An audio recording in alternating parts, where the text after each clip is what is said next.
जय हिंद दोस्तों, त्यागी trading tips में आपका स्वागत है। दोस्तों, इस वीडियो के अंदर हम बात करने वाले हैं सीधा इकोनॉमी पर वार कर दिया। सीधा बहुत बड़ा झटका। मैं ये बोलता हूं, अगर आप डिटेल में इस वीडियो को अगर देखते हैं और सही से रिसर्च एनालिसिस करने की कोशिश करते हैं तो 50% का जो टैरिफ अमेरिका ने हम पे लगाया है, मतलब हम माल वहां पर भेज भी नहीं पा रहे हैं। अगर भेजा जाएगा वहां पर तो 100 रुपए का सामान 150 रुपए कोई खरीद भी नहीं पाएगा। पहली बात तो उनकी औकात ही नहीं, वो खरीद लें, खरीद ही नहीं पाएंगे। समझिए, अभी तक जो सामान खरीदते थे 100 रुपए का, वो 150 रुपए में कैसे खरीद लेंगे? सोचने वाली बात है। ठीक है, वो खरीद ही नहीं पाएंगे। और इतने बड़ी दिक्कत परेशानी के बाद उससे भी बड़ी दिक्कत परेशानी अब हो गई है जी। ऐसा क्या दोस्तों? बहुत बड़ी दिक्कत क्रिएट कर दी है। डोनाल्ड ट्रंप बुरी तरीके से इंडिया को बर्बाद करने के लिए पीछे पड़ गया है। इंडिया को बर्बाद करने के पीछे पड़ गया है। सीधा समझ लीजिए इस चीज को आप। ये एक चिंगारी तक नहीं लगेगी, कोई गोला बारूद नहीं गिरेगा। और यहां पर देखिए इतना बड़ा झटका, बहुत बड़ा झटका है। इससे अभी रिसेंटली संभल पाना बड़ा मुश्किल है। ये पूरे आईटी सेक्टर की बात करें या किसी भी सेक्टर की बात कीजिए, वो फार्मा सेक्टर की बात कर लीजिए, इंडिया के इतने सारे डॉक्टर अमेरिका के अंदर हैं, बहुत ज़्यादा। ठीक है, इतने सारे इंजीनियर होंगे, इसके अलावा और भी प्रोफेशनल स्किल्ड पर्सन अमेरिका के अंदर हैं। ठीक है, वो कब हैं उसके पीछे का लॉजिक आप समझेंगे, और उनके वहाँ रहने से इंडिया का क्या फ़ायदा है वो भी आप समझेंगे। यहाँ पर देखिए होता क्या है कि अगर मान लीजिए कि आप कहीं पर भी काम करते हैं, आप समझिए कि अपने गांव के अंदर हैं आप। ठीक है, आप यहाँ पर रहते हैं। ठीक है, आपकी जॉब लग गई कहाँ? दूसरे स्टेट के अंदर लग गई, आपकी मुंबई के अंदर लग गई। ठीक है, आपके पेरेंट्स यहाँ है, मुंबई से आपने पैसा भेज दिया यहाँ पर, आपके खाते में आ गया। ठीक है, आ गया। ठीक है, अब ये पैसा बढ़ रहा है। ठीक है, चलिए, अब यहाँ पर इतना बड़ा खाता है, इंडिया का भी है। अब इंडिया के अंदर दूसरे देशों से पैसा आ रहा है, कब? जब लोग वहाँ पर काम कर रहे हैं। अब देखिए, किसी देश के अंदर पैसा आ रहा तो बहुत अच्छी बात है ना, पैसा जितना ज़्यादा आएगा, खासकर डॉलर। अब अमेरिका के अंदर तो बहुत सारे लोग इंडिया के काम करते हैं, वहां से पैसा लगातार आ रहा है। ठीक है जी, अभी तक हमारी कुछ समझ में नहीं आ रहा। देखिए, समझने के लिए सारी चीज़ें यहाँ पर दी गई हैं। आप धीरे धीरे पहले समझिए कि जो बड़ा बड़ा डॉलर, बड़ा बड़ा पैसा इंडिया के अंदर आता था, अब वो बंद हो जाएगा आना। वो अब बंद हो जाएगा आना, क्योंकि बहुत बड़ा झटका दे दिया है। ट्रंप ने हाइक कर दिया है H1 वीजा। ठीक है, H1B वीजा की फीस को हाइक कर दिया है, 88 लाख रुपए तक पहुंचा दिया है इसको जी। इसका क्या मतलब है? अभी भी हमारी समझ में नहीं आ रहा। देखिए, सबसे पहले आप देखिए H1B वीजा होता क्या है। इंडिया की बात करें, अमेरिका की ये कंपनियां हैं इतनी सारी। ठीक है, इनको बाहर से लोग चाहिए, स्किल्ड पर्सन, जो इनकी कंपनियों के अंदर काम करेंगे। तो बाहर से लोगों को बुलाते हैं, तो उनको क्या दिया जाता है? H1B वीजा दिया जाता है। तो उसकी कुछ फीस होती थी 1 से 6 लाख रुपए। तो जो बड़ी बड़ी कंपनी है वो आसानी से पे कर देती थी सरकार को, किसकी? अमेरिका की। ये लोग आसानी से आ जाते थे। लेकिन अब ट्रंप ने बोला है, क्या बोला है? कि आप बाहर से बुलाना चाहते हैं, बुलाइए, कोई दिक्कत नहीं हमें, लेकिन वो जो फीस थी ना 6 लाख रुपए की, अब वो नहीं देनी है आपको, 88 लाख रुपया देना है आपको। कितना देना है? 88 लाख रुपया। एक पर्सन को अगर बुलाना चाहता है कोई भी कंपनी अमेरिका की, ठीक है, वो 88 लाख रुपया पहले साल का किसको दे देगी? 1 साल के लिए मान के चलेंगे, 1 साल के लिए बुलाया गया है, किसको दिया जाएगा? रिन्यू होता है, क्योंकि ग्रीन वाला नहीं है, ये रिन्यू करना पड़ता है। ये वाला परमानेंट वाला नहीं माना जाएगा कि अमेरिका के अंदर आप चले गए, ये वीज़ा आपको मिल गया है, ये परमानेंट वाला नहीं है कि वहाँ पर आप रहने लगेंगे इसको लेकर। नहीं, एक ग्रीन वाला अलग बनता है, वो अलग होता है। चलिए, तो आप यहाँ पर समझ रहे हैं क्या बात हो गई है? समझ में आता है यहाँ पर कि अब कितना देना पड़ेगा? 88 लाख रुपया देना पड़ेगा। अभी किसको देना है? यहाँ से जाने वाले इंसान को नहीं, ये जाने वाले इंसान को नहीं देना है। ये पैसा देना है अमेरिका की जो कंपनी है। ये किसको देना है? ट्रंप को, सरकार को देना है। मान लीजिए ट्रंप को ही देना है, अभी तो सरकार ट्रंप ही है। ठीक है, अब इससे क्या होगा? 88 लाख रुपया। देखिए, मान के चले कि 10, आप ये मान चलें कि 2 लाख रुपए के हिसाब से या 3 लाख रुपए, 2 लाख रुपए के हिसाब से मान लीजिए, 2 लाख रुपए के हिसाब से कोई इंजीनियर गया है अमेरिका के अंदर, 2 लाख रुपए के हिसाब से 24 लाख रुपया उसको कोई कंपनी पे करती है। ठीक है, और साथ में उसने क्या काम किया? 1 से 2 लाख, यानी कि 2 लाख रुपए सरकार को दे दिए। ठीक है, तो 24 लाख रुपए पे कर दिए उसको, किसको? जो काम करने वाला आया 2 लाख रुपए दे दिए सरकार को, तो H1B वीजा के अकॉर्डिंग काम करवा लिया, ठीक है। लेकिन अब ऐसा नहीं है, कोई भी एक पर्सन अमेरिका के अंदर जाएगा, मान लीजिए इंडिया का कोई एक पर्सन गया, तो 88 लाख रुपया पहले उस कंपनी को, किसको देना है, ट्रंप को 88 लाख रुपया, उसके बाद आप 24 लाख रुपया दीजिए। समझ में आता है?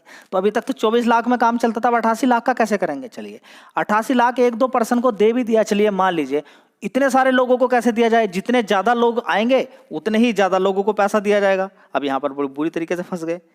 इसका मतलब क्या हुआ जानते हैं? इसका मतलब सीधा हुआ कि अमेरिका का अब कोई भी पर्सन या ज्यादातर लोग, ये मान के चलें कि 95% लोगों का सफाया कर दिया। अमेरिका में नो एंट्री, इंडिया की नहीं, किसी भी देश की। अब ये इंडिया पे आप नहीं लेंगे स्पेशल, लेकिन इंडिया पे कितना असर है उसको आप समझेंगे। पहले आप समझेंगे कि सभी के लिए तो मना कर दिया है, फिर इंडिया पर इसका क्या स्पेशल असर पड़ेगा? असर पड़ेगा, इस पर असर पड़ेगा। क्योंकि अगर बात करते हैं 2024 की, अगर बात करते हैं ना आप 2024 की, ठीक है, अगर आईटी सेक्टर को अगर लें, 100 आईटी सेक्टर के लोग अगर ग्लोबली इन्होंने लिए हैं अमेरिका की कंपनी ने, तो उसमें से 75 लोग या 74 लोग मान के चलेंगे इंडिया के होते थे। आईटी की बात कर रहा हूं मैं, ठीक है। कितने? 74 से 75 लोग ये आसानी से ले लेते थे। अगर 100 लोग आईटी के लिए जा रहे हैं, अमेरिका के अंदर जा रहे हैं, तो उसमें से 75 लोग इंडिया के होते थे। अब तो समझिए कि कितना बड़ा पैसा। अब वो इंडिया के गए हैं तो लौट के भी आएगा पैसा इंडिया के अंदर भेजेंगे, वे लेकर आएंगे, अभी है, आने वाले टाइम में आएंगे लौट कर। तो पैसा कहाँ पर आ रहा था? इंडिया का। तो इससे क्या हो रहा था? हमारा फॉरेन रिजर्व बढ़ रहा था। अब फॉरेन रिजर्व बढ़ने की वजह से प्लस इंडिया की कुछ बढ़िया कंपनियों की काम करने की वजह से हम चौथे नंबर पे बैठे हुए हैं, तीसरे नंबर पे बैठे हुए हैं। कहां पर बैठे हुए हैं? तीसरे नंबर पे बैठ गए। हमारी इकोनॉमी कहां पर पहुंच गई? तीसरे नंबर पर। अब ये आईटी सेक्टर को जो झटका लगा है, 75 लोग हमारे अब आगे नहीं जा पाएंगे। 100 में से 75 की बात नहीं चल रही है, 75% की यहां पर बात चल रही है। हजारों की तादाद में हर साल H1B वीजा पर लोग जाते थे, और वो 1 से 6 साल तक उसको बार बार रिन्यू भी कराना पड़ता था। अब वो रिन्यू भी नहीं हो सकता है, क्योंकि इतना बड़ा अमाउंट कैसे जाएगा? तो ये झटका दे दिया है, और बहुत ही बड़ा झटका है, बहुत ही बड़ा झटका है। आप यकीन नहीं कर सकते झटका कितना बड़ा है। इसका असर शायद मंडे को देखने को मिल जाए। देखिए, होने के लिए तो कुछ भी हो सकता है, लेकिन ये झटका बहुत बड़ा है, क्योंकि इस झटके की वजह से इंडिया के लोग जा ही नहीं पाएंगे वहां पर, काम ही खत्म हो गया। क्या पक्की वाली बात होगी? देखिए, पक्की वाली बात नहीं, चेंज भी हो सकता है, कुछ भी चेंज देखने को मिल सकता है। फिलहाल इस चीज का फायदा क्या होगा? देखिए, अभी तक इंडिया के इतने सारे लोग बुलाए क्यों जाते थे? कभी सोचने की कोशिश की आपने? क्योंकि सस्ते मिल जाते थे, सस्ते मजदूर इंडिया से मिल जाते हैं, इसलिए वहां पर जा जाते हैं। अमेरिका के लोगों को इतना पैसा नहीं दे पाएंगी वहां की कंपनी, इतना पैसा नहीं दे पाएगी। क्या वो टैलेंट उनके पास है? क्या वो टैलेंट उनके पास है? नहीं। तो अब यहां पर क्या होगा? क्योंकि लोग दूसरी जगह से जा ही नहीं पाएंगे, तो वहां के लोगों को रखना ही मजबूरी बन गई। तो एक तरीके से देखें तो अपने देश के लिए हर कोई कुछ करता है, तो ट्रंप ने अगर ये किया तो क्या गलत कर दिया है भाई? 100 में से 75 लोग इंडिया के जा रहे हैं, वहां पर अमेरिका के लोगों को जॉब नहीं मिल रही है। तो एक प्रकार से देखा तो ना इंसाफी है। दूसरी तरीके से देखा जाए तो वे कंपनियां बड़ी चालाक हैं, क्योंकि सस्ते में मजदूर मिल रहे हैं, वो भी अच्छे टैलेंटेड मिल रहे हैं, ठीक है। तो अब यहां पर ये देखना जरूरी है सबसे पहले कि देखिए, जा पाना तो बड़ा मुश्किल है, क्योंकि कंपनियां इस चीज को नहीं झेल पाएंगी। 88 लाख को नहीं झेल पाएंगी, अब वो इसको अब झेल नहीं पाएंगे। क्या हो सकता है? इंडिया के अंदर ही कारोबार बढ़े, वो जो काम वहां पर जाके करना पड़ता था वो इंडिया के अंदर ही काम करे वो, लेकिन बड़े बड़े सर्वर होते हैं, ठीक है। तो ओवरऑल मिला के होगा क्या?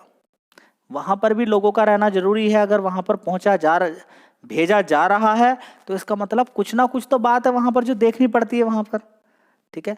बहुत सारी चीजें होती हैं। देखिए, वर्क फ्रॉम होम ठीक है, लेकिन सर्वर को एकदम से वहां से लेकर यहाँ पर डायरेक्टली आप उसको, बहुत सारी चीजें होती हैं जो सामने ही बैठ के आप देख सकते हैं, ठीक है। तो यहां से अगर कोई लोग जा रहा है तो जरूरी है वहां पर, नहीं तो यहीं से भी काम हो सकता है, यहाँ तो और भी कम पैसा देना पड़ेगा, ठीक है। तो ओवरऑल मिला के यहाँ पर ऐसा नहीं कि ट्रंप ने बोला नहीं, ट्रंप ने बोला है कि भाई अगर आप लेना चाहते हो तो कोई बात नहीं, हम अलग से आपको गोल्ड कार्ड दे रहे हैं, प्रोग्राम शुरू कर रहे हैं जिसमें बहुत सारे लोग हम लेंगे, ठीक है। और उसकी फीस रहेगी 8.5 करोड़, लगभग 8 करोड़ 80 लाख रुपया दीजिए और यहाँ पर रहिए आप। तो सब कुछ खत्म ही कर दिया है। 80,000 लोगों को लेने ये गोल्ड जो कार्ड है वो जारी किए जाएंगे ट्रम्प के द्वारा, लेकिन 8.5 करोड़ में कौन लेगा? सोचिए, कम नहीं होता है 8.5 करोड़ रुपए, ठीक है। इतना पैसा देने के बाद वो क्या बचा पाएगा? समस्या सारी यही है, ठीक है। तो ओवरऑल मिला के जहाँ पर भी आप देखेंगे यही है कि अब ओवरऑल मिला के ट्रम्प ने बड़ा झटका दिया है। देखिए, झटका इंडिया को है क्योंकि 75% लोग इंडिया के वहाँ जा रहे हैं, सीधा झटका। अभी थोड़े दिन पहले चाबहार एक पोर्ट है जिससे हम माल सप्लाई करते थे अलग अलग कंट्रीज़ के अंदर, उस पर भी रिस्ट्रिक्शंस लगा दिया, हमारे लिए नहीं सभी के लिए लगा दिया है। 50% का टैरिफ लगा दिया है, ठीक है। अभी आपने देखा कि पाकिस्तान की सऊदी अरबिया की एक डील भी हो गई डिफेंस को लेकर, ठीक है। तो ये बड़े बड़े खेल यहाँ पर हो रहे हैं। इन सारी चीज़ों को छोड़िए, 50% टैरिफ को भी छोड़िए, लेकिन ये जो किया है ये सीधा धक्का मार दिया है और ये बड़ा झटका पड़ा है। देखिए, सीधा आईटी कंपनियों से अगर वो बोलता तो हंगामा हो जाता बहुत ज़्यादा। सीधा आईटी कंपनी से अगर बोलता तो बहुत बड़ा हंगामा हो जाता, बहुत तैयार नहीं होती और ये मामला कोर्ट में पहुंच जाता। और शायद ये मामला भी कोर्ट में ही जाएगा। क्यों नहीं जाएगा बताइए ना।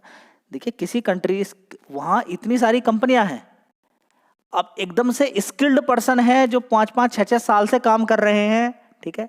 उनको अगर और भी लोग लेने हैं तो वो कैसे मैनेज करेंगे, कैसे सारी चीज़ों को मैनेज किया जाएगा। फिलहाल देखिए, इसको कोर्ट भी शायद ना मना करे क्योंकि वो वहाँ के लोगों के लिए एक रोजगार क्रिएट किए जा रहे हैं रोजगार, तो वहाँ की सरकार भी शायद इस चीज़ को नहीं मना करेगी, ठीक है। लेकिन वहाँ की कंपनियों पर इसका सीधा असर पड़ेगा, ठीक है।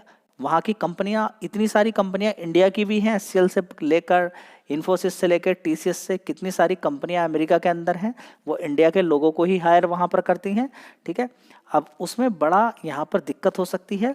तो बहुत सारी कंपनियाँ इसकी वजह से उनके रेवेन्यू पर असर पड़ सकता है बहुत ज़्यादा, उनके खर्चे बहुत ज़्यादा। तो इस समय बड़ा टेढ़ा सा मामला हो गया है बहुत ज़्यादा। देखिए, किसी कंपनी के अंदर लोग ही काम करते हैं, अब लोगों को ही नहीं आने दिया जाएगा तो कितनी दिक्कत हो सकती है। या तो फिर ये बड़ा सीधा फंडा हो गया कि वहाँ से निकलिए जो बाहरी कंपनियाँ हैं, ठीक है। लेकिन कौन चाहेगा कि वहाँ से बाहरी कंपनियाँ निकलें, ठीक है।